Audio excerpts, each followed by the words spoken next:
அனைவருக்கும் வணக்கம். நான் இன்றைக்கி செய்ய போகிறது புதினா சாதம். இது மிகவும் எளிய முறையில் நான் செய்ய போகிறேன். புதினானா எல்லாருக்கும் அந்த வாசம் பிடிக்காது.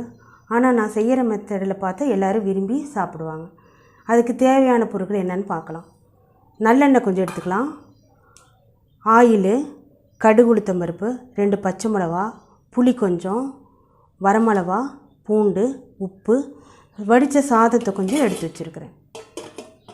இப்போ முதல்ல புதினாவை கொஞ்சம் கழுவி வச்சுருக்கிறேன். அதை கொஞ்சம் போட்டுக்கலாம், மிக்சியில் போட்டுக்கலாம். 1 கப் அளவு புதினா போட்டிருக்கேன். கூடவே பூண்டு 2, புளி கொஞ்சம், பச்சை மிளகா 2. இதை நல்லா நைஸாக அரைச்சி வச்சுக்கணும். இந்த பதத்தில் அரைச்சி வச்சுட்டேன்.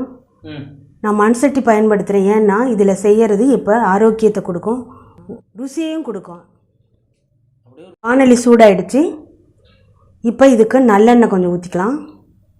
கூடவே கொஞ்சம் ஆயில் கொஞ்சம் ஊற்றிக்கலாம்.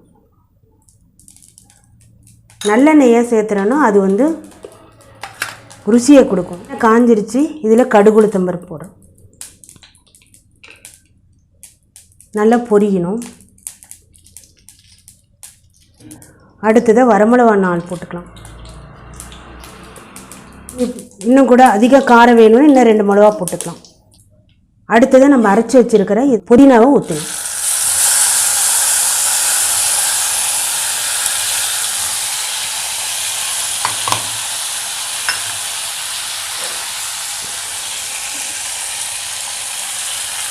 கொஞ்சமாக தண்ணி ஊற்றிக்கலாம். இதுக்கு தேவையான அளவு உப்பு போட்டுக்கலாம்.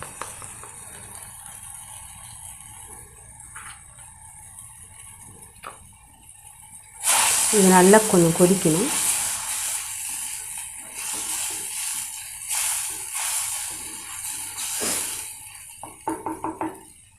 போட்டிருக்கேன். இது கலர்ஃபுல்லாக இருக்கிறதுக்காக போடுறேன். கெட்டியாகிடுச்சு. அடுப்பை சன்னம் பண்ணிக்கோங்க. இது கூட இப்போ வடித்து இருக்கிற நம்ம சாதத்தை போட்டு கிளறணும்.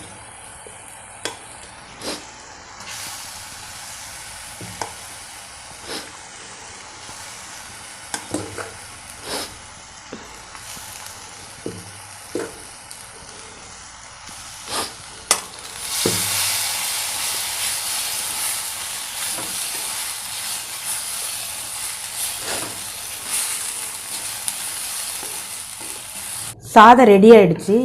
நான் சாம்பிளுக்காக தான் கொஞ்சமாக செஞ்சுருக்கேன். நம்ம எத்தனை பேருக்கோ அதுக்கேற்ற மாதிரி பண்ணிக்கலாம். இது சாதத்தை நான் வடித்து இதில் போட்டிருக்கேன்.